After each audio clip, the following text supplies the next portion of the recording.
Last night I used the Loving Joyously cassette to fall asleep and found myself irritated and reacting to a couple of different patterns that were going on in that particular tape.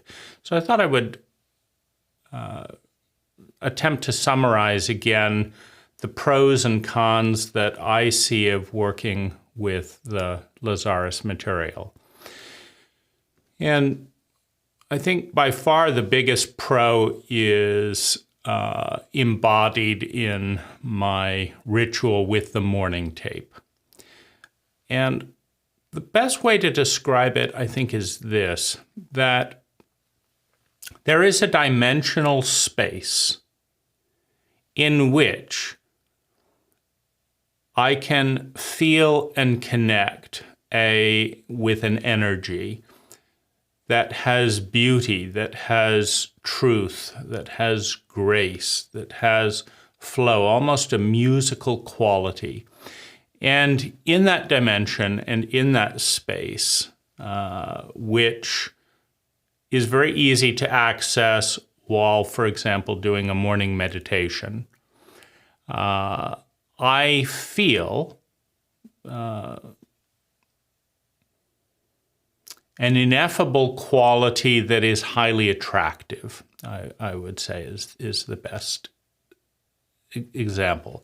I feel great. I feel some of the best feelings that I've ever experienced that I'm aware of. And that is a dimension, that is a reality that is readily available if I will kind of open up to, for example, the morning meditation. Not necessarily the words, and I think this is a distinction that has become greater in my second wave of relating with Lazaris, because at the present time I have more antipathy towards a number of the words, but the energy itself, the energy that is between the words, that energy, is I'm 100% engaged, responsive to, enjoying of, valuing that energy. And sometimes I have to tune out what Lazaris is actually saying because that is so irritating and crazy-making that it obscures that energy. And there's also, for those who have listened to many tapes throughout the years, there's a very big range in that energy. For example, some of the connecting tapes or red label tapes are made without any audience. And the tone is thin, the way I would describe it. The tone is thin. It's quite monotonous. It's a thin tone. There's very little of that energy. It almost sounds a bit mechanical. And then on the other extreme, I would say, is the morning meditation and a couple of the other meditations, and some of Lazaris's jokes and introductions. And in the videos, I think his work with crystals is kind of an embodiment of that energy. So for me, that is the biggest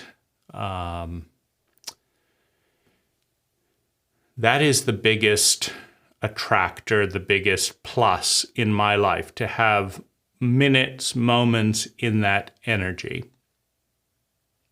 And then the biggest frustration is trying to make a connection between the words around that energy and stuff going on in my life. That then becomes a negative to try and make sense of those words. So often I don't. So for example, in the morning meditation where Lazaris does 33-second techniques, rather than get wound up because there's never been a single time in the history of my relationship with 33-second techniques where they did anything other than make me feel a little crazy and disappointed if I was actually expecting something to happen. And I don't enjoy repeating that little dance just because Lazaris states that their techniques work, rather than having the humility to ask if his techniques work. Because I don't think anyone would have a problem of ranking how much Lazaris techniques work by tape or by particular technique. You know, whether it's mists of manifestation or 33 seconds or this or that. I don't think anyone would have a problem of saying, how many times did you do this techniques and how many times did you get the thing that you were visualizing? And how many times did you move towards the thing you were visualizing? And how many times using the techniques did you move towards them, in your opinion, faster than if you had just done what you normally do? Because I have achieved, you know, literally thousands upon thousands of goals. I don't know if it's 10,000 goals at this point or 3,000, but it's a good chunk of, I want to do this. Here's what I need to do it, an action plan, and do it and achieve the goal. That's not hard at all. And that actually works. Set a goal, make an action plan to achieve the goal, do the things, review, achieve the goal. That works incredibly well. It works so well that, you know, in my daily, weekly, monthly, quarterly, and yearly goals, by July, I've often done all the important things for the whole year and have to sit down and come up with new goals for the year. So I would have zero issue saying that that is a incredibly productive technique. And I can also say that writing goals and doing action plans and doing the things to create the goals increases the response of productive work, or it increases the amount of important things getting done in a year by 400 to 500% over not having any goals.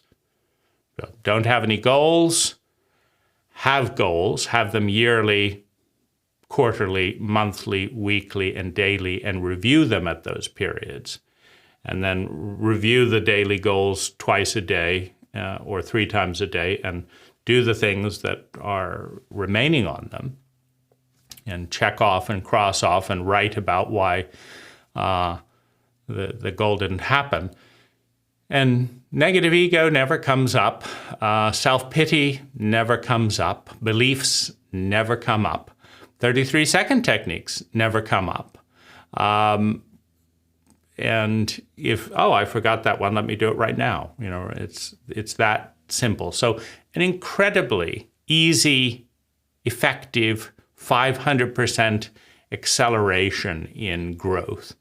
So I'd have no issue ranking goal setting and implementation as kind of a, 5 out of 5, for 5 stars. If you want to accelerate your growth 500%, do clearly written goals and review them daily, weekly, monthly, quarterly, yearly, and have some visionary goals. That's also useful to have kind of an ideal vision. And so I've created those goals and I've achieved those goals relatively quickly and easily, particularly where things are concerned, because things are very much in my sphere of influence. If I want to buy something, if I want to make some money, if I want to sell something, if I want to make something, if I want to build a house, if I want to design a house, these are all, things do not have feelings and differing opinions. My goals around romantic relationships, by contrast, One of my goals was, to find a woman who wanted to write a user's manual, begin a relationship where, they explained what they enjoyed, what their traumatic events were, what their love language was, what an ideal date looked like, how they wanted to have a good fight. Meaning, if you disagree about something, what's their idea of an intelligent way to resolve it, other than a fantasy where everyone agrees with them? What about a great relationship ending?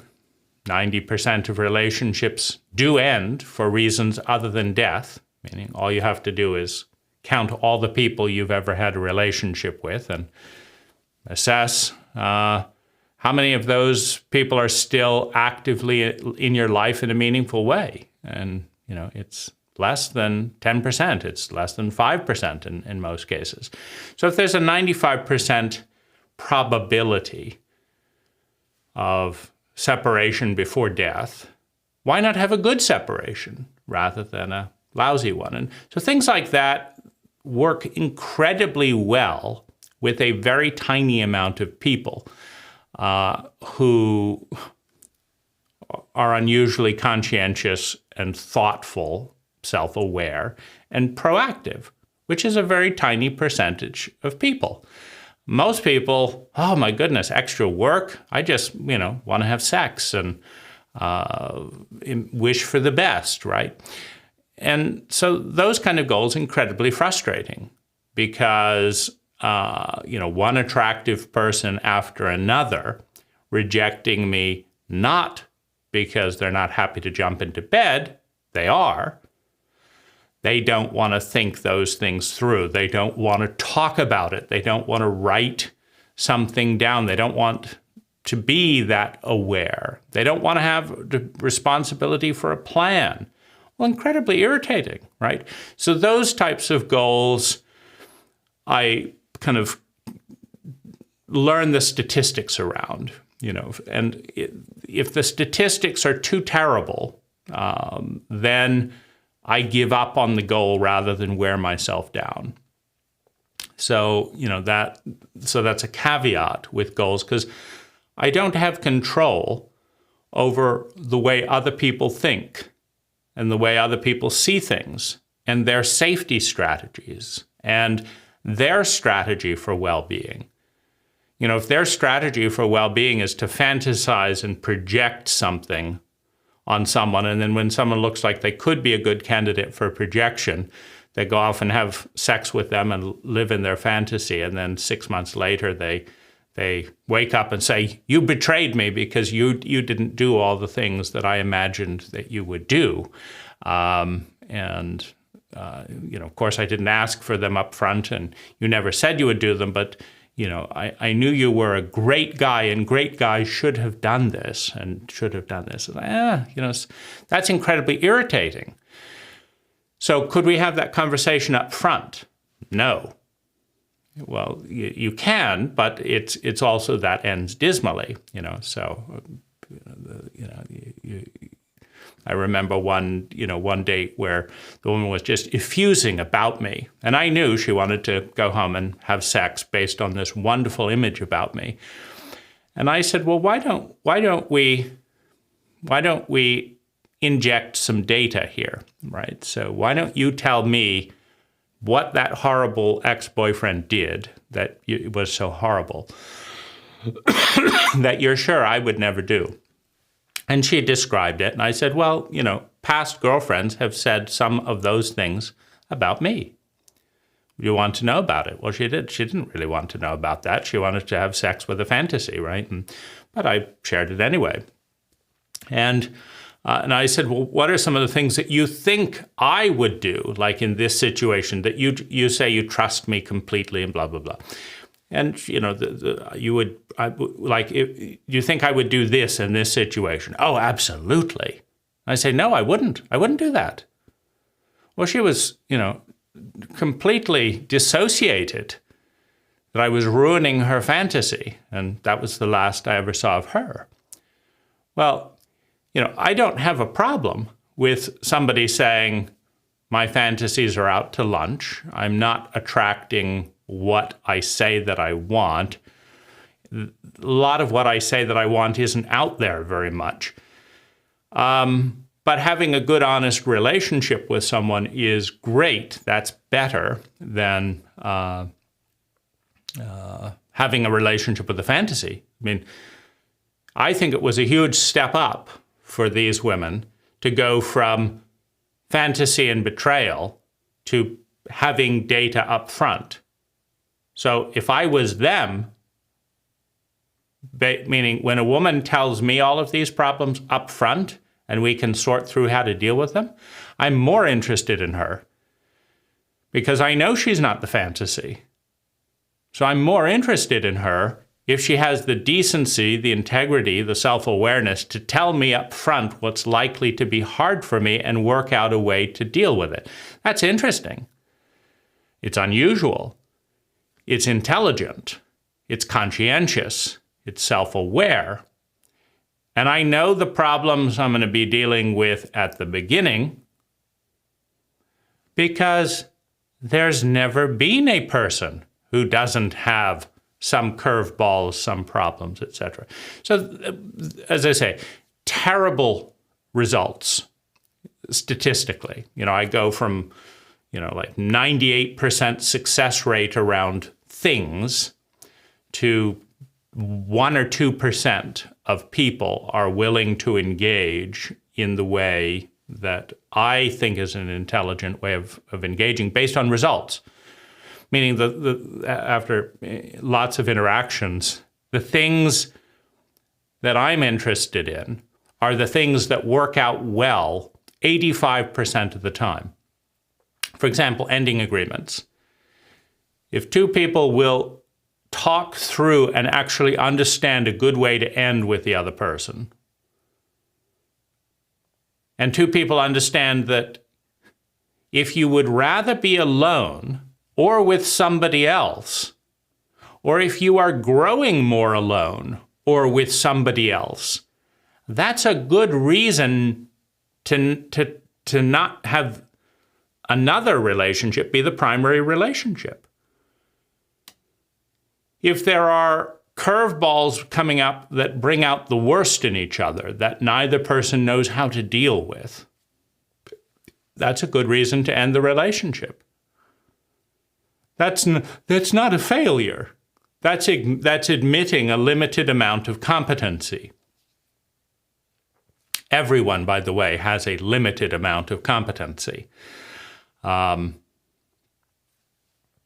just, the limit will vary by person and by category. Some person can be the best listener in the world that you've ever met, perhaps. But you ask them to take the initiative on something and to put and to speak, and suddenly they freeze, right? And the best listener in the world becomes a relatively awkward talker. Or the best person at laughing and making a joke about something becomes completely frozen when it goes to directly dealing with anger. Because that's how they got so good at laughing, was because they were avoiding directly dealing with anger very successfully. And so there's all kinds of things like this. And I'm not very good with, with that whole situation. It's maddening to me that the things that work, like if you will create a good ending agreement, for example, 95% of every woman that I've had a good ending agreement with, and then we've done the ending agreement, which I always do, and most women, interestingly, one Lazaris friend that I was in a relationship with, she didn't want to do the ending agreement. She had agreed to, and so she just texted me that she wanted to break up, and then she was furious that I didn't want to get back together. And she couldn't apologize or own or understand that she just couldn't respond. She couldn't do an ending agreement. And as a general rule, my experience is you don't want to begin something with someone that they are incapable of ending. Everything has a beginning and an ending. It's a cycle. Doesn't matter the time frame. And the goal, you're not trying to end. It's just there will be an ending of some nature, even if it's death. How about a good ending? How about a good ending? How about a conscious ending? Since, at the very least, 95% it's going to happen other than death. How about that? Well, so I had a crappy ending with the Lazaris friend who wouldn't actually honor the ending agreement. The first ending, which she did honor, very good results.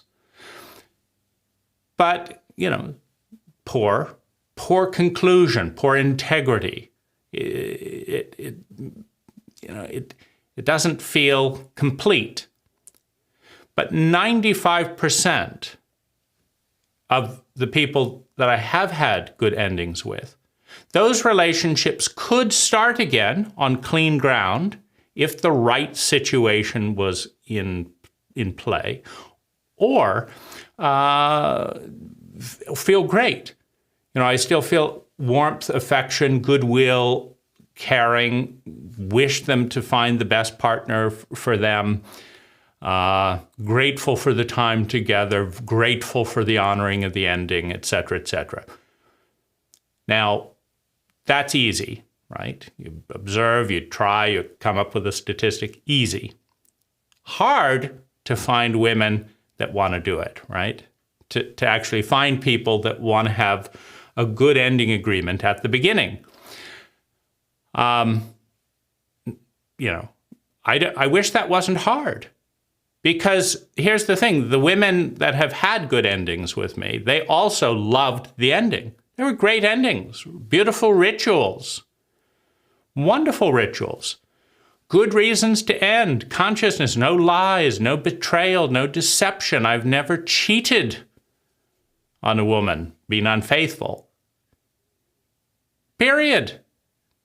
That's great. Because there's no need to.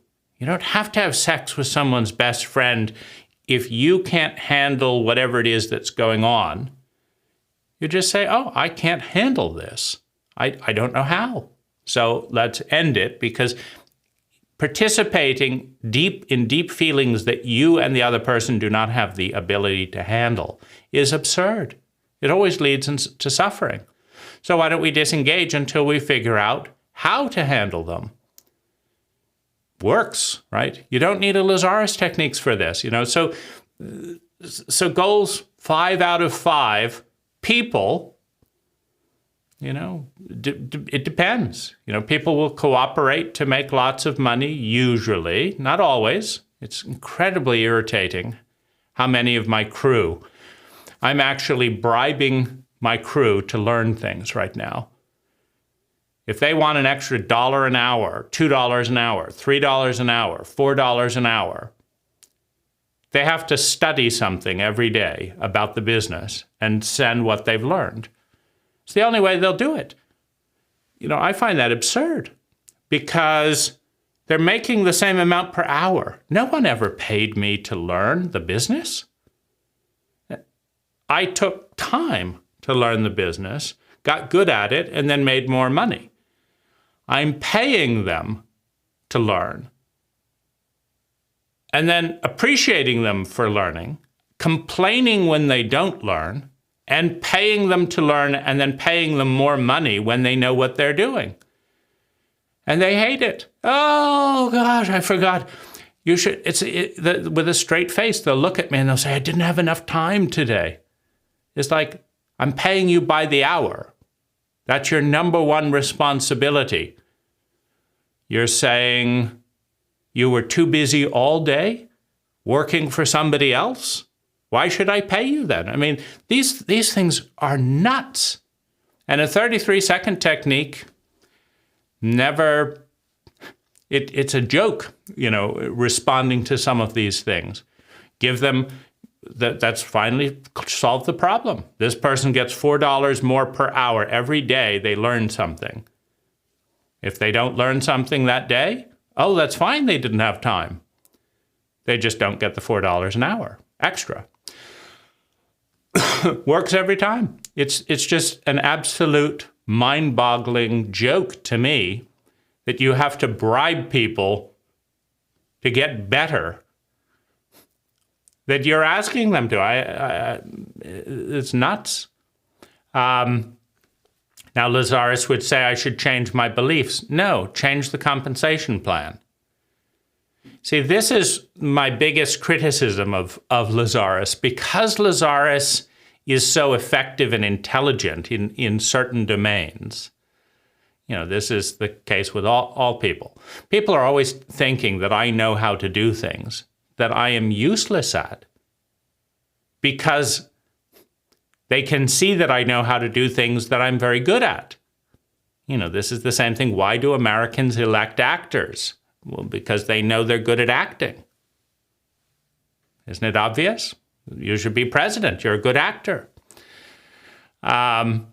It's a joke, right? This competency allocation.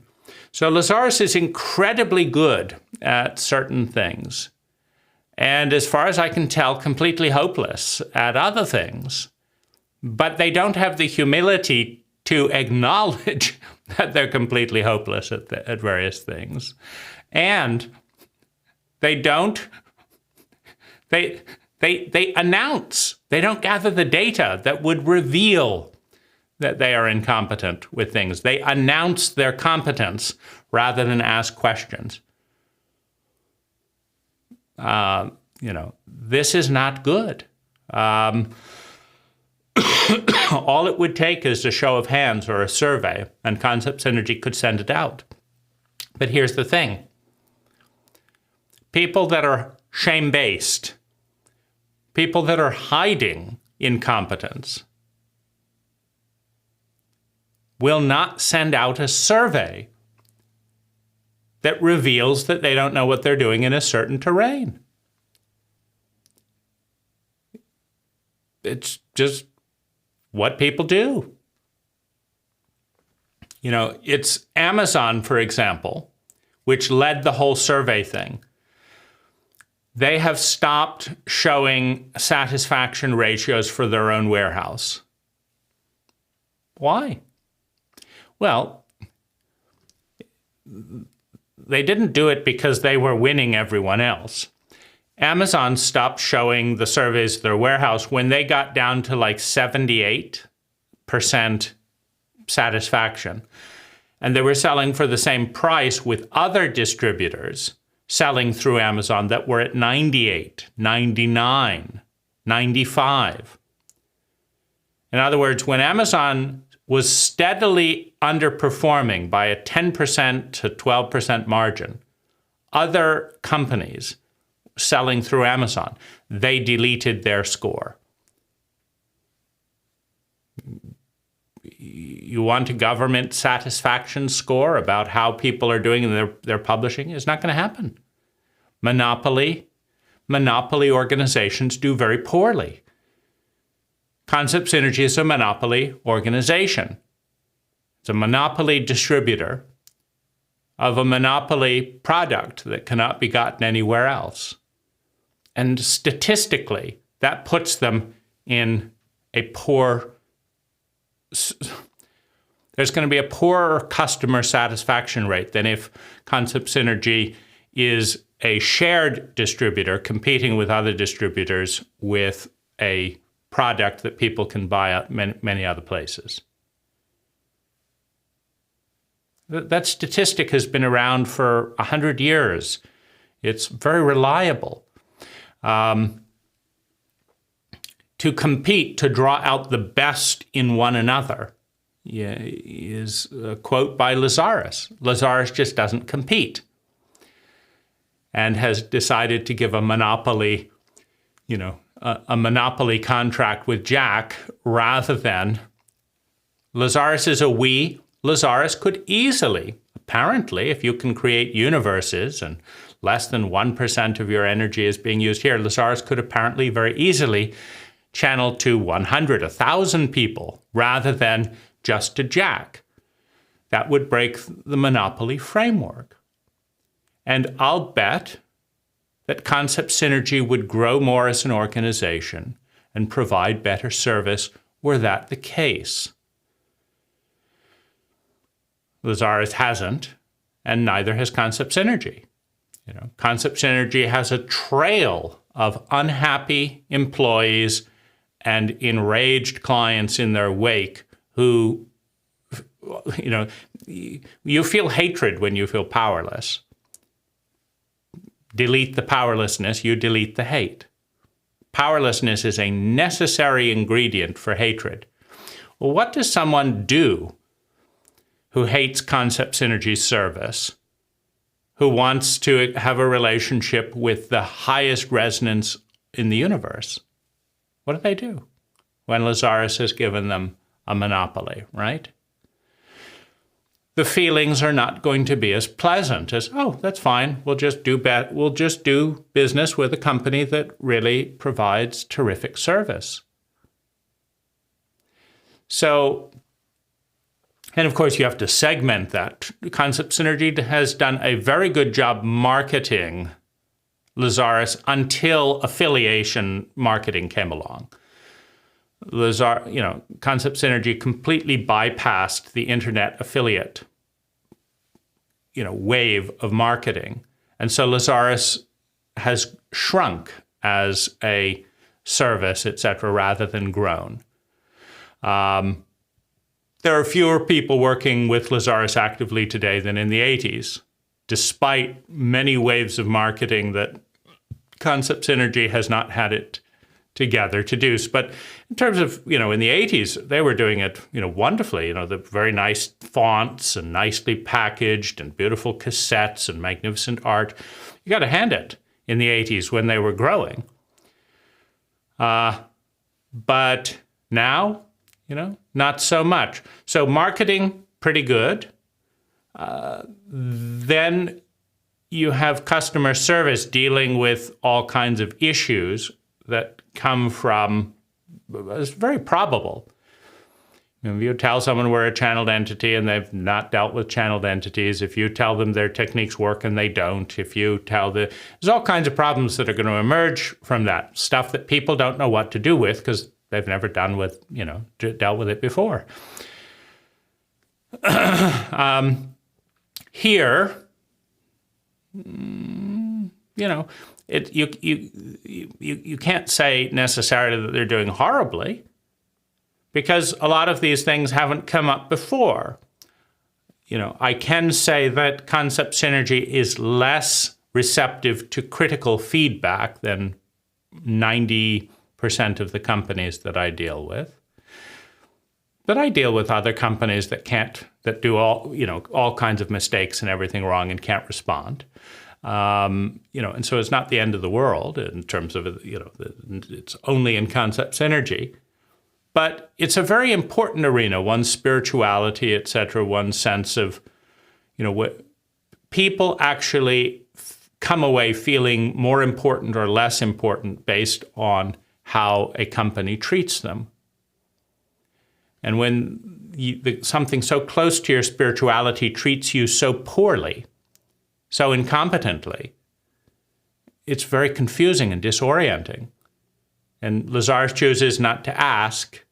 And I don't know if people tell Lazaris what a bad experience they had with Concept Synergy or what, but if Lazaris says, go work with your beliefs rather than, well, why don't we channel to 3 or 4 other people and create some competition and then they'll all kind of compete and learn from one another and the reviews and, and have a Yelp page and have an Amazon page and gather feedback and send out surveys.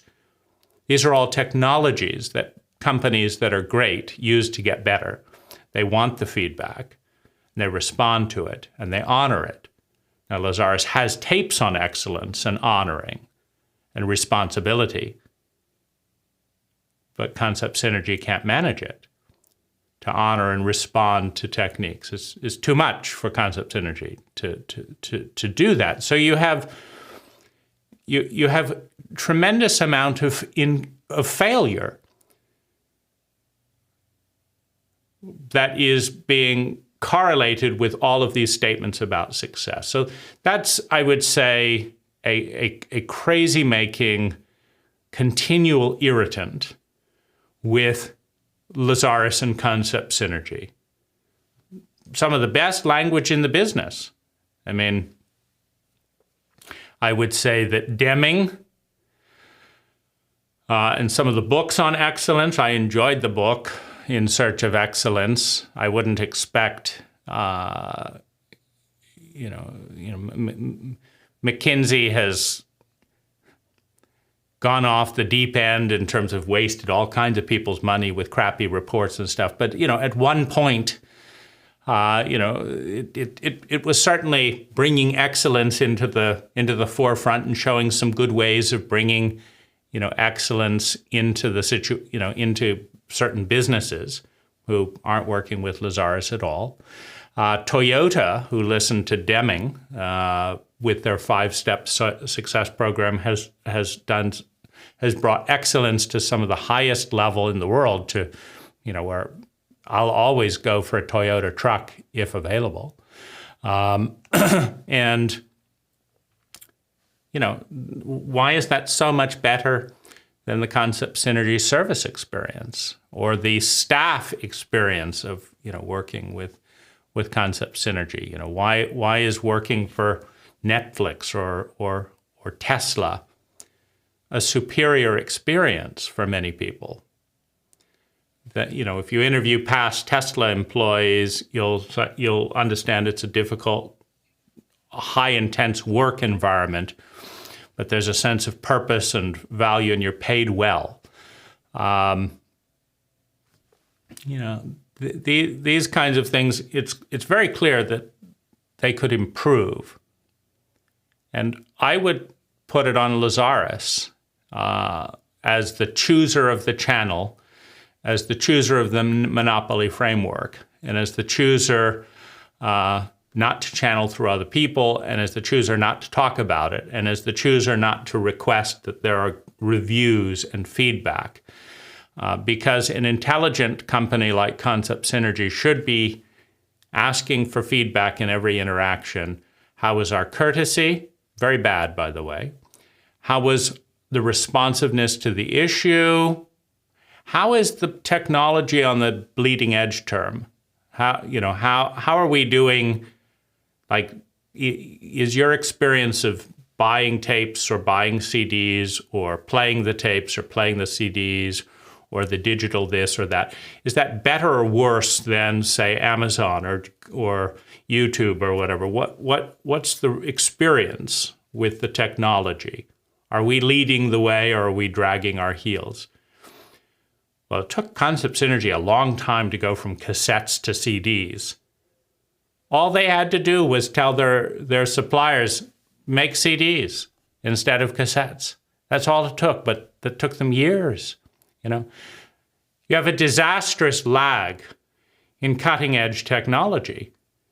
And then you have employee well-being, and all you have to do is interview past employees at Concept Synergy to see how badly they treat their employees. And then is there, can you bring up issues? How is the material working? And is it working in this way or this way? Like, that's partly what I'm trying to get at. It's working in some areas. It's not working in other areas. But is there any interest on Lazaris or Concept Synergy's part to actually know that information? Zero, right? There's never been a survey. And then you have, how's the experience in the forum? Can do you feel a sense of freedom of speech? Do you feel like people in there know how to treat you with some honor? Do you think you know how to treat other people with honor? These are useful measures. But unfortunately, because Lazaris doesn't do any relationship engagement, 1 or 2% of all of the monologuing is actually engagement. Lazaris doesn't do coaching and relationship engagement and set up and provide really useful techniques for active listening or something like that. Lazaris just doesn't do it. And the esoterics do not translate into active listening or trust building or love languages, right? The really practical things that are working, Lazaris is just not covering them. And that's, of course, puzzling and irritating, because then they don't work. And then concept synergy doesn't want to hear about that, and neither does Lazaris. And so it's, then you just left, go to hell. We'll go do some other things that actually work. And then in our spare time, we'll enjoy Lazaris's energy rather than using it as a primary technology where there's no feedback loop, there's no accountability. And,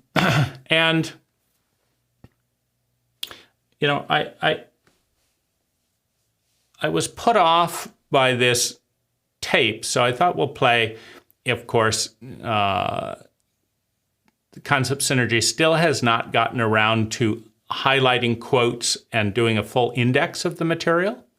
They're an information technology company. Quotes, core themes are the number one value of an information distributor, is to be able to find the information. I can't find on this tape, and it's no better in the digital or anything. I can't find on this tape the section that was really putting me off last night. But we'll just randomly kind of step in. By which you use the giving, responding, respecting, and knowing to generate security. So the first thing I would just say is Lazaris is constantly talking about you, by which you use. You have the technology. You know this stuff. Now, this is technically obsolete. Try doing this to your wife or your kid. You know what I want you to do. You have the technology to do what you're supposed to do. You already know how to do a good job, so why aren't you cleaning the kitchen? Just try that. And then contrast that with asking a survey, with the audience, like, who'd like to talk about this? Right? In other words, and try the difference between a monologue and a dialogue for learning. Try that. So Lazaris is choosing and insisting, demanding. If you want to engage with us, it's 99% monologue. And we're going to be talking about you. No I statements. No, this is how we do it. We create universes, and here's how we're doing it, right? How Lazaris is doing it is telling you about you, telling you what you know, telling you what you don't know, telling you why you're doing what you're doing, with no feedback loop. There's not a single person in the room that gets to say, no, I don't follow that. That's not me. And then there's a dialogue. So that's, an irritant. Pleasure, vulnerability, and trust in yourself, self-love, and in others. Over the years of learning and experiencing and experimenting, failing, succeeding, you have developed your very unique, your very distinctive style, the patterns of that giving, responding, respecting, and knowing to produce. See, I would take issue with that. I would say that if I ask you just heard Lazaris saying that to you, if I ask you, and I have made inquiries, what is your distinct pattern of giving and receiving? You can't respond. If I ask my wife that, she can't respond. I've no idea what my distinct pattern of giving and receiving is. What is it? Because most of the time, people won't sit down to organize a distinct pattern. meaning people show up in different ways and want to give things in different ways. And based on the situation, which is often clumsy and awkward, people wanting to give me birthday gifts, I don't like those things. And then they say, how do you like it? And I say, I don't like it. And it would be better if you asked me what I like before trying to give me a gift, because most people don't guess without any information, surprise, surprise, what is actually useful. I mean, there's plenty of things that become clutter. So how are you going to know that if you don't ask, right? And this usually just distances people because they don't actually want to learn a better way of giving. And so, you could call that a distinct pattern, but is that what Lazaris is referring to? Hard to say. That security, that pleasure, that vulnerability and that trust, that is love. And even as intimacy is still scary and commitment... So even as intimacy is still scary, here we diverge again. Because, my experience is that intimacy is not scary. Projection and punishment is scary. And, this book, Intimacy, I wrote it to solve a problem of projection and punishment. So intimacy, into me you see, co-creating a high-value relationship with me. Pretty crude thing. It's not a mass production thing. I wrote this specifically to give to close friends or possible romantic partners or romantic partners. Now, at the time, this woman on the back here had been living with me for 4 years. I wrote this, and I didn't tell her, I said, how much did you learn about me that you didn't know before you read this book? And she said 30%. And I knew that she knew me and understood me more than anyone, including my parents, in the entire planet. Okay, so if the person who knows me the most can learn 30% more useful things about relating to me and about me as a result of reading this book, then the obvious thing is everyone who wants to have a close relationship with me should read this book if they want a successful relationship based on conscious honoring and awareness, knowing because this is broken into allergies. So I'm just going to read you some of the topics here.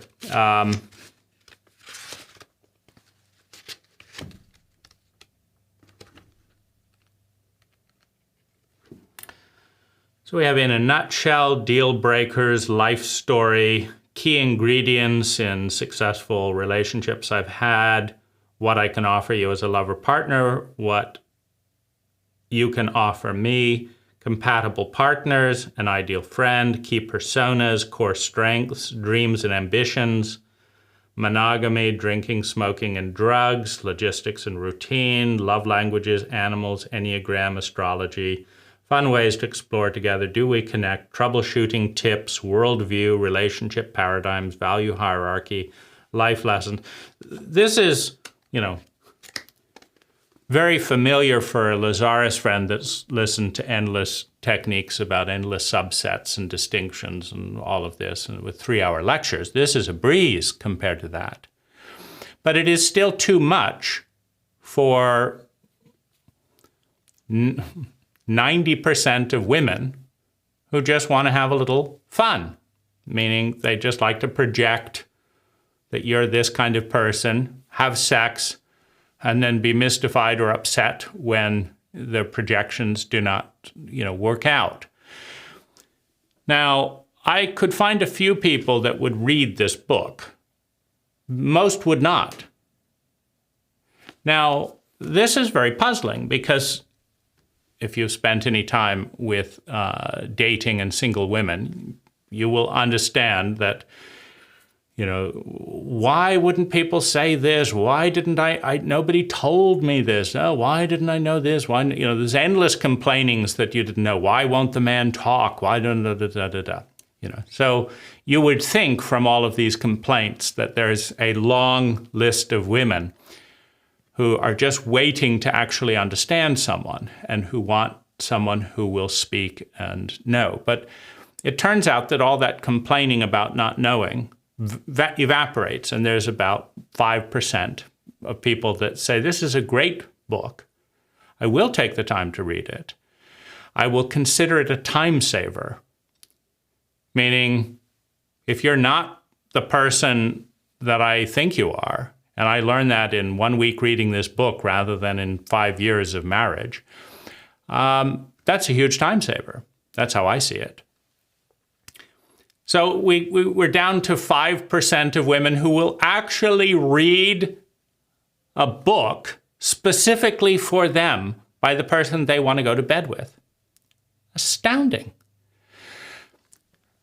That's not a fear of intimacy. That's a fear of invisibility, meaning I am terrified that I am going to be endlessly projected upon by people who project so thoroughly that they don't even realize it's a projection, with no space to actually insert. Because in my experience, I'm 3 layers deep in projection. Meaning, if I ask a random person close to me, why do you think I'm doing this? They get it wrong. And then I ask them, why do you think that I'm that way? And they get that wrong. And then, what do you think I'm going to do based on your hypothesis? And they get that wrong. And then ask them, what do you think I'm feeling in response to this? And they get that wrong. I'm 4 levels deep and counting in invisibility. I don't even exist. They've come up with the wrong story to come up with based on the wrong paradigm, meaning I'm using a different paradigm to do things for a different reason within that paradigm than the paradigm they think that I'm using to do something for a different reason. I don't even exist. And then they react, not to me and not to what I'm thinking. They react to the 4 levels of misunderstanding. And then they believe that they clearly understood it. Because if I ask them, I say, are you confident in your assessment?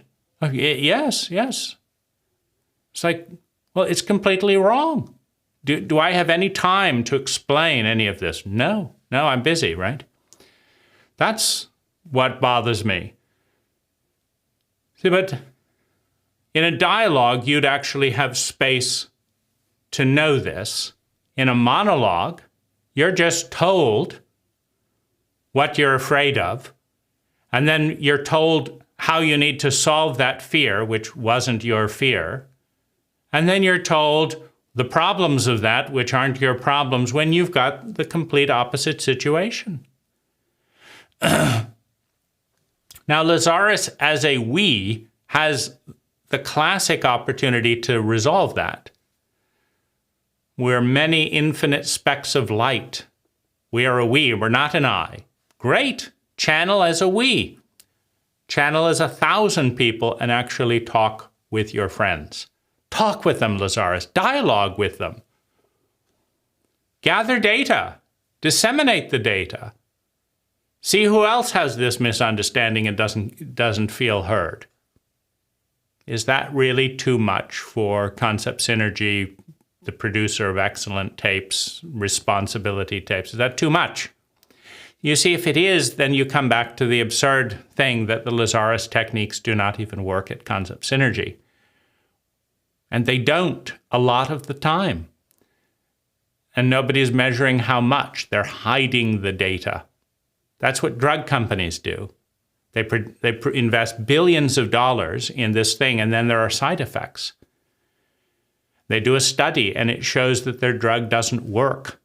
And so they commission another study, and the law of randomness says that if a drug company will commission 10 studies and then hide 9 of them and then publish one of them, that they can pretend that they have these wonderful results.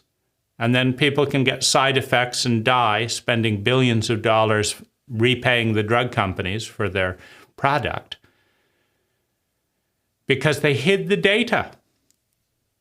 And that's exactly what is going on with concept synergy. People complain and tell them and this and that, and then they say those people are in negative ego, of course, because we can't gather data. There are no surveys generated. It's even better. Lazaris, the greatest teller of universes, just announces that the techniques work. You know this. How? How did I know this? Well, because we've been telling you for the last 30 years. Oh, I see. So you told us, so now we know.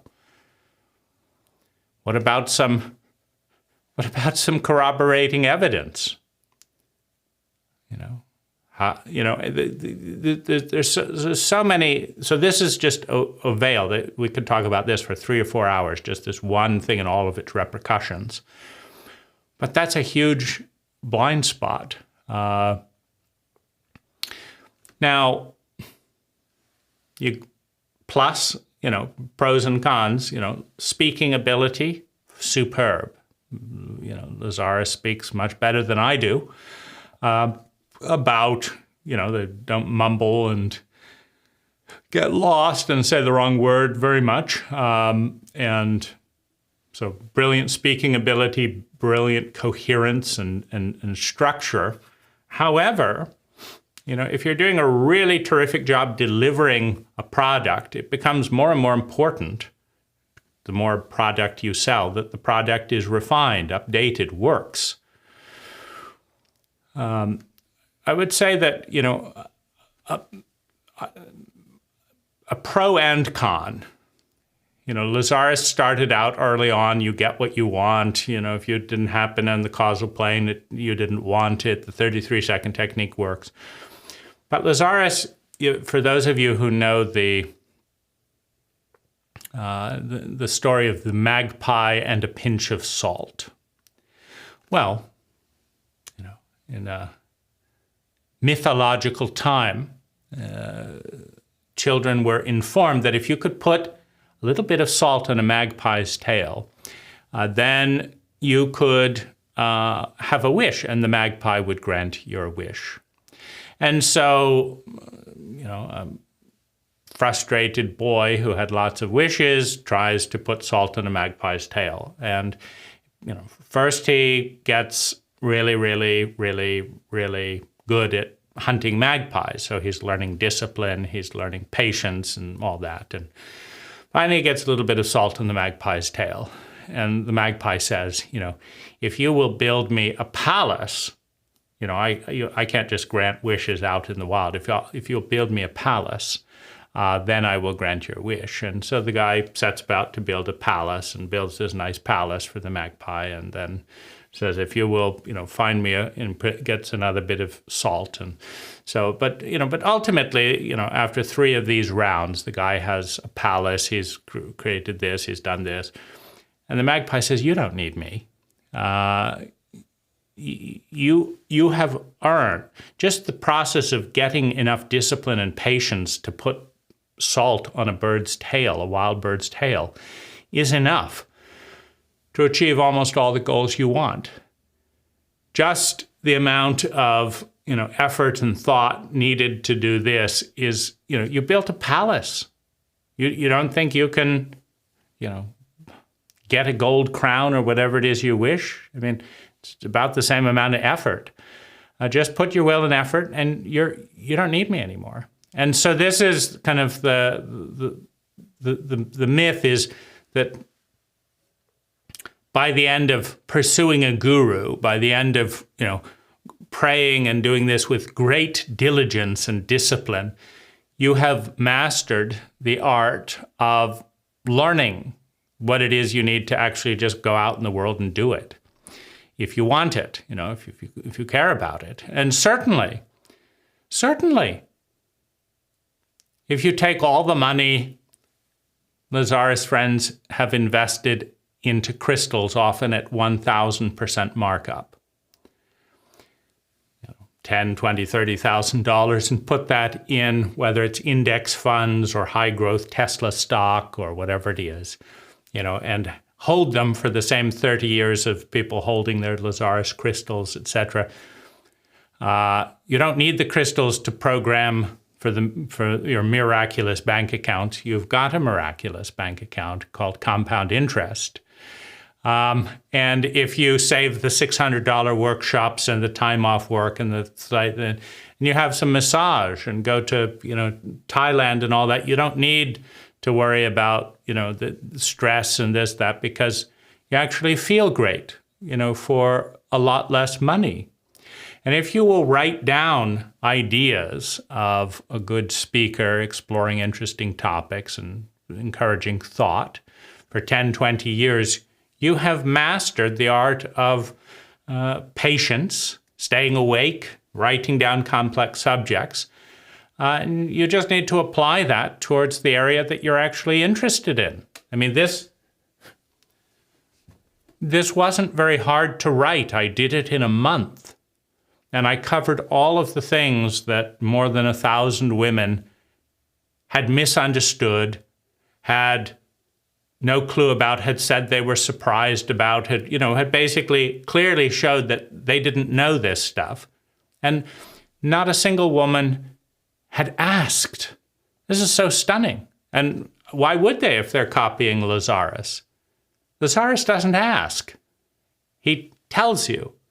And that's what most people do in relationship. They tell you, based on their past and their projection or what they've read in the latest magazine, what you want and how they're going to respond to it, or what you want and why that's bad, or whatever it is. What you want and why they're not going to give it to you. But they don't actually ask. Or they try and guess in a roundabout way. Do you know his astrology sign? Here it is. Do you know what must his Enneagram be? Here it is. What is his allergies? Do you know what I'd like to give him a gift, but I just don't know. Here it is, right? So easy, right? You just actually read it, right? So, this incredible inefficiency of projection and guessing. Oh, it's if you can write down the techniques of 10 Lazaris tapes, you can do one of these. But the startling thing to me is not just the 5% of women who will read a book like this. And I'm by no means saying that men are better statistically. I'm just saying I haven't asked 1,000 men. Women won't write a user's manual. If you ask them to write all this stuff down, so much work. I just want it to happen magically. And there's Lazaris. All you have to do is spend $30,000 on 10 years of workshops, taking careful and meticulous notes, doing this and then but this one, but not too much. There was a whole section on this tape where it's like, but you have this, but not too much. And then you have that, but not too much that. And then you have this. It's like, Lazaris, ground this down with some examples. I mean, you've got a whole audience there waiting to bring this to life, waiting to wake up, waiting to have some engagement with you. Why don't you let some of them bring a little substance, a little engagement into this? But no, Lazaris is on to the next thing, this one, but not too much of this thing. And it's it's so irritating because it doesn't work very well. This works very well if you will write a user's manual with the goal, like try and copy a toaster oven. The toaster companies know that if you don't get a 26-page document about a toaster oven, some people will electrocute themselves and do this and that. Well, if a toaster oven deserves 26 pages, write a 300-page manual on how to have a great relationship with you. And I guarantee you two things. Number one, the men or women who will read your manual will be a higher caliber of intelligence than the people where that's too much work. So you've already gotten rid of 95% of the people. At least 90% of people won't read the most useful document in their lives to get to know a good relationship with you. That's nuts. And you'll get rid of the 95% of people that are nuts because they won't read it. And you'll now know. It's like, oh, I'd like to get into your pants. Here, read this and let's talk about it. Oh, God. One person gone already. You don't have to deal with that, right? Here's, I'd like to get into your pants. Here, oh, you'd like to have a good conversation. You brought up some interesting points. Oh, you have questions of your own. How interesting. And then you can now be confident that you're dealing with the most intelligent, industrious, 5% of the population, number one. Number two, if they will reciprocate and actually tell you things about themselves, oh, you have no idea. You're now entering a field where you've got a 70%, if you're honest, and you're not trying to connect or disconnect, you're just trying to figure out, can you connect in a good way for both people? You've got very good odds. You can say, I think we would be great storytellers and cuddle buddies and stay up all night binge watching buddies, but we would not be good here and here and here. Now, if you've got any discipline and intelligence in that relationship, that's what you do. You don't say, okay, we would be terrible here, so let's do that. That'll work. And it takes far less effort and money than 30 Lazaris workshops on relationship. That leads to a tremendous amount of question. Why, when Lazaris's techniques work, why aren't they working for me? Now, the idea is they're not working just for you, and you're all alone in that. But if you actually have a show of hands, how many Lazaris friends are in conscious relationships they're deeply satisfied with? How many Lazaris friends are deeply sexually satisfied in their relationship? How many Lazaris friends have a satisfied, any sexual relationship? How many Lazaris friends if you actually gather the data, you'll find it's not you at all.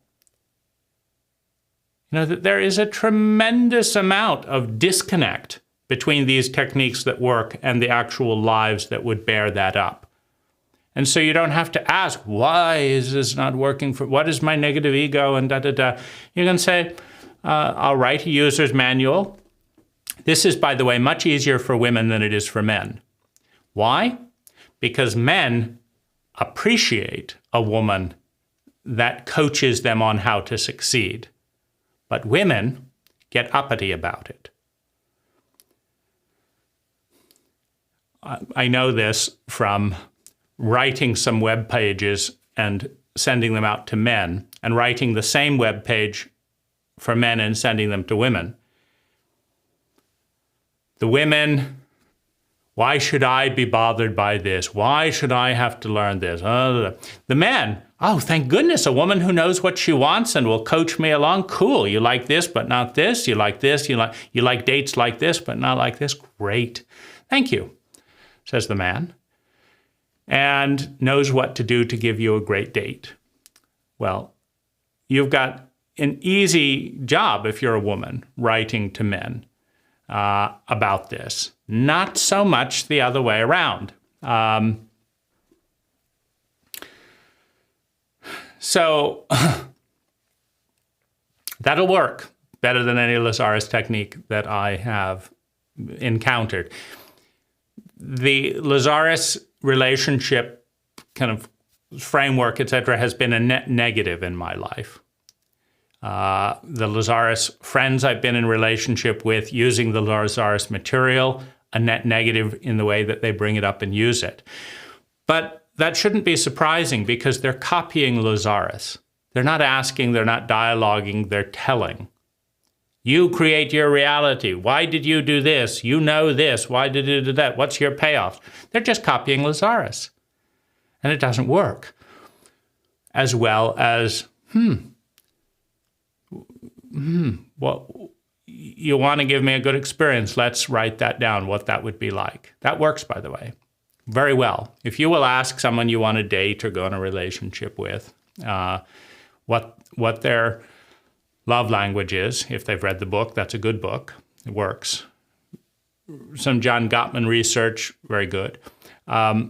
If you will ask them to write down 30 things that you can do to make them feel completely, totally, and utterly loved, and choreograph it like a film script. You would pick me up to work on this day, having let me know this amount of time in advance, in this way, suggesting this, and this, and this, and this, and this, in this way, and this way. You'd be not wearing essential oil of lavender, but no synthetics. You'd be doing this, you'd be doing, and you'd do this. That's called a script. You can ask people to write 30 perfect scripts and then start the conversation process. Peak experience, hours away. Very easy.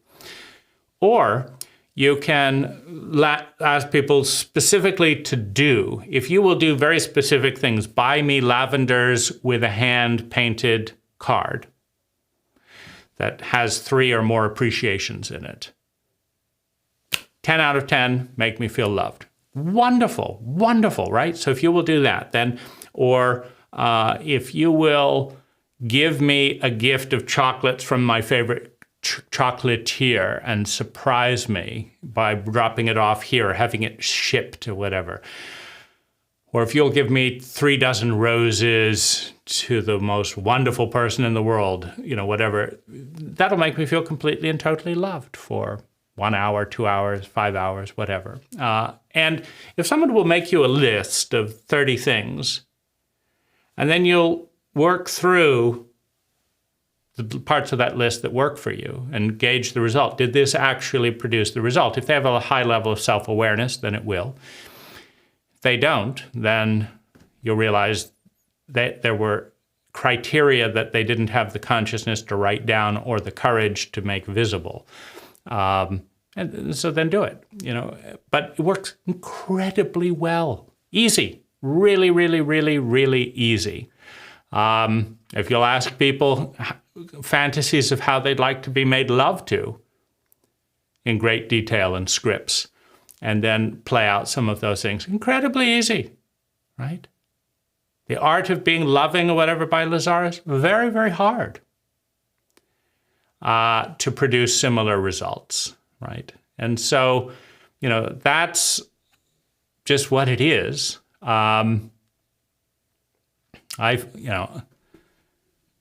At this point, I find it funny.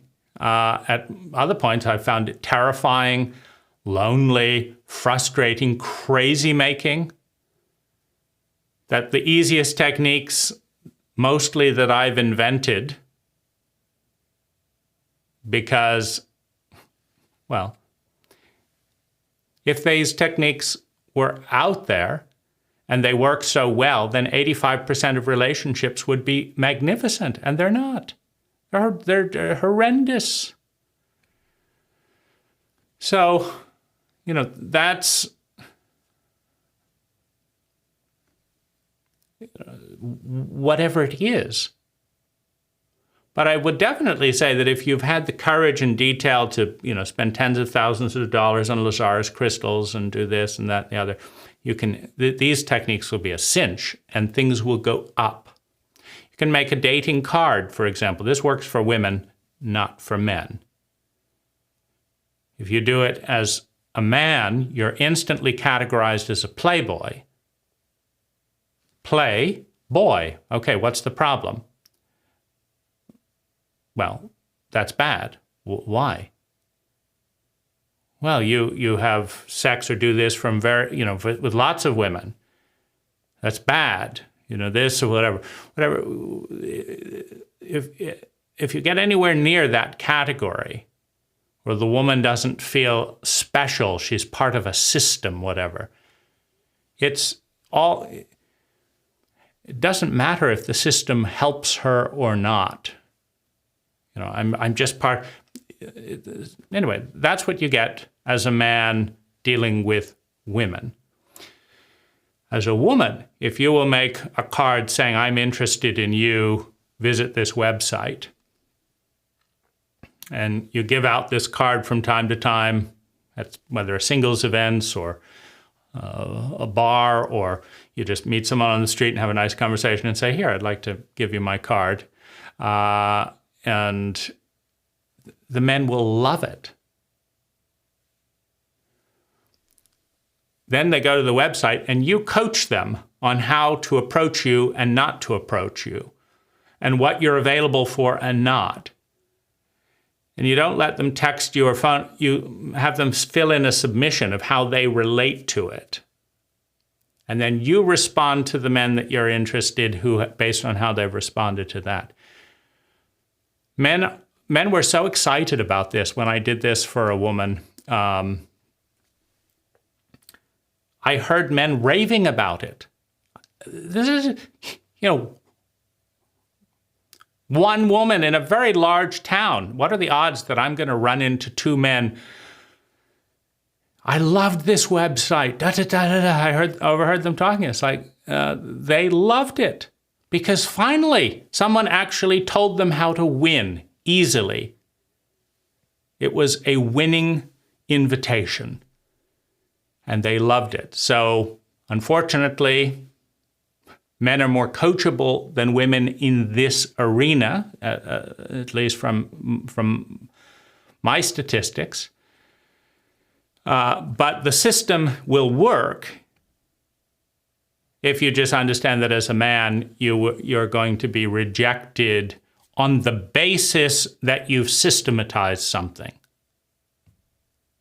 So even though just naturally doing the spontaneous cultural script, because the culture has a script, fails, meaning if you follow cult norms, they fail 90% of the time.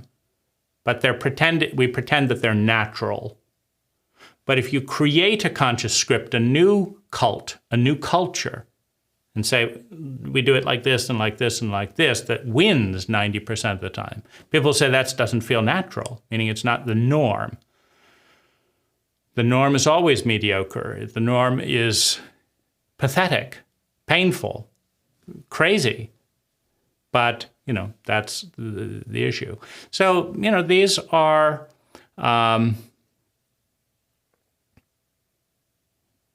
that's definitely a whole area of con to me, because if a Lazaris technique stops people from doing these types of things that work because they believe Lazaris techniques work, most of the times I think they end up worse than if they just tried what worked rather than hooking into only working with Lazaris. And I definitely felt some humiliation and crazy making when I discovered that these things worked way better than anything Lazaris had taught. And I'm wondering, why did I spend 10, 20 years trying to get these ineffective techniques to work just because Lazaris told me they worked, rather than listening to my actual data, which says they weren't working. They felt bad. They didn't work at all. So, Lazaris definitely is good for thinking, good for teaching discipline if you will go through all these techniques. And I think also, people do usually, there is a confidence, there is a vibe that comes from doing stuff and struggling at stuff. And you have to struggle to some extent to do all of these different Lazaris techniques in all these ways and figure out when you're going to listen to all these tapes. So there may be some elements of there that works, that people believe that, what's valuable is worth struggling for, whatever it is. And so they do all this stuff and then they're not surprised when every now and again, something works out. I'm not sure.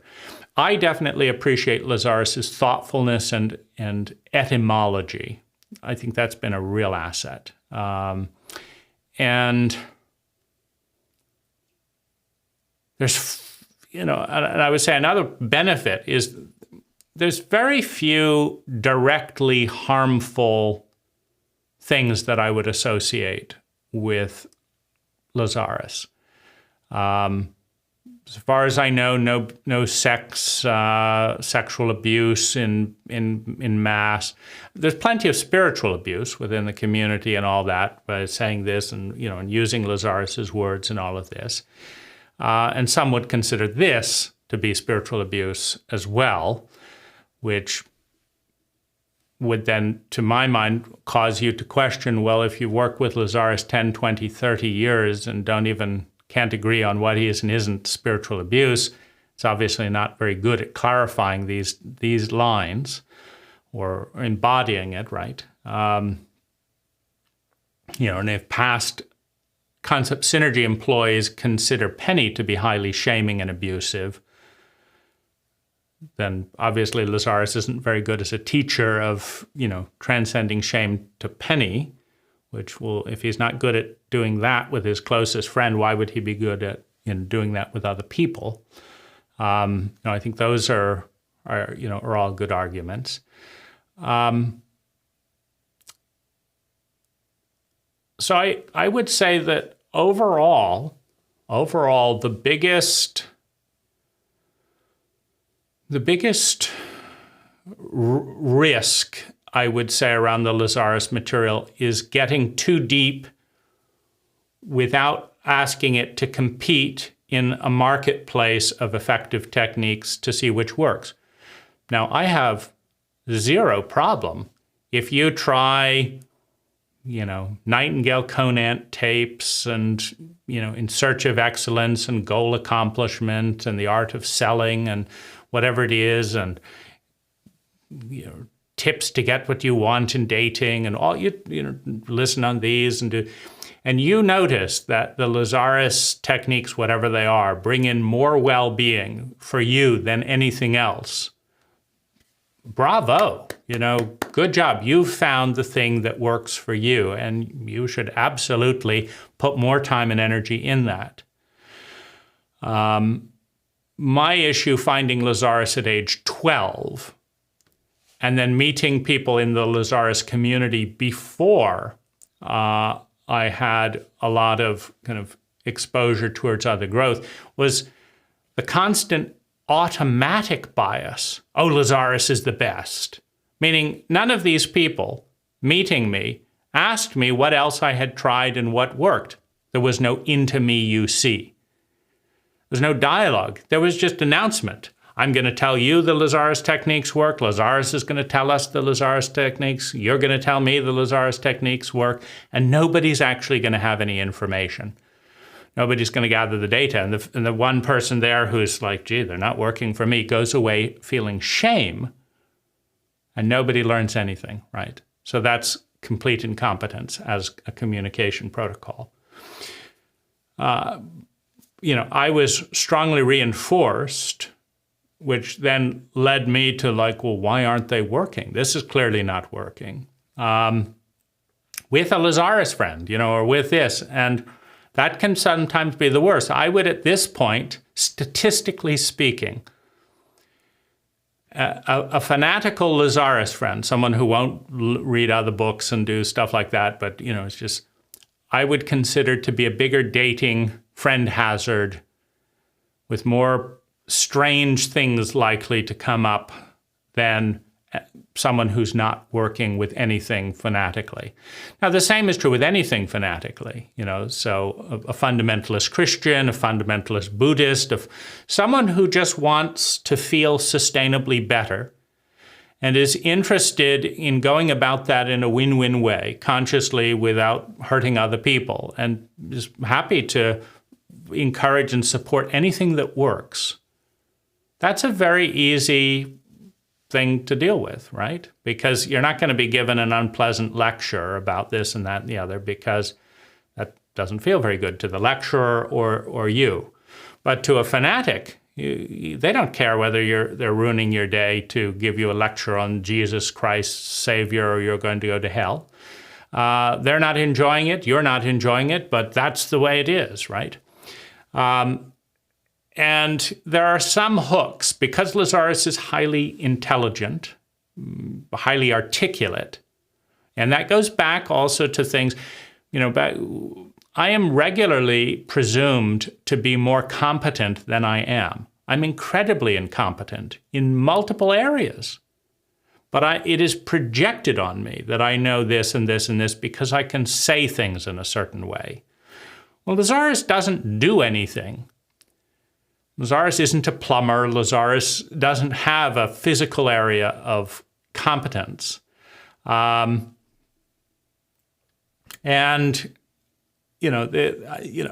would definitely hand it. Lazaris seems to enjoy himself in the conversations with Penny.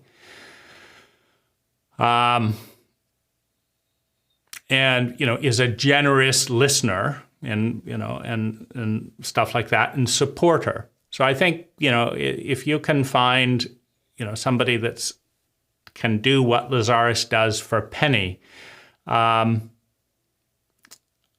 would generally pay more tribute to Lazaris than Penny in those exchanges, but there's definitely some lively interaction. That's a pretty good chemistry framework.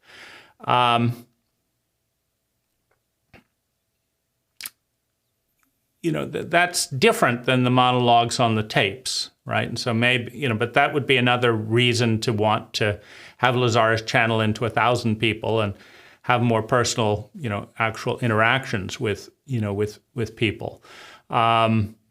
Those, but you don't have to clean up house and do stuff like that. That was another, when I had a problem with a Lazaris friend in dating, that was an interesting thing. Right after eating, I feel soporific for about 2 hours. And I just want to be creative or writing, but I want to be more inward. And she wanted the kitchen cleaned up right after eating. And she couldn't let that go, and started rambling on about Lazaris techniques and all these endless things. And finally, I just said, you're not going to let this go. You want to live together. And this is how my body feels after eating. I can clean the dishes 2 hours later, but that doesn't work for you. Okay? Now, I could go into her negative ego and her shaming and blah, blah, blah, But I said, here's the thing. Let's go in 50-50 and we'll hire a housekeeper. The housekeeper will work for an hour a day, do all these chores every single day, and they'll come and they'll immediately clean all these things up. We just need to find a housekeeper who will show up every day for 1 hour and do these things. And the problems disappear. How about that? Oh, well, she wasn't entirely thrilled, but she agreed. I said, I'm not going to be, badgered by you endlessly over this. So what's your pick? No relationship? Dirty dishes? We hire a housekeeper. Well, we hired the housekeeper and magically shifts. Now we could both have fun being ourselves. The trouble and the criticism I have is that a Lazaris person would go look at their rooms of the beliefs. They'd do a 33-second technique. They'd do the mist of manifestation. They'd look at how their child is and go off and meditate for 3 hours a day, loving their inner child. And then they come back and they still hate the dishes. And then they decide that I'm not spiritual. That the whole thing is bullshit relative to hiring a housekeeper, right? And so that's, in a nutshell, I would say the biggest danger, which,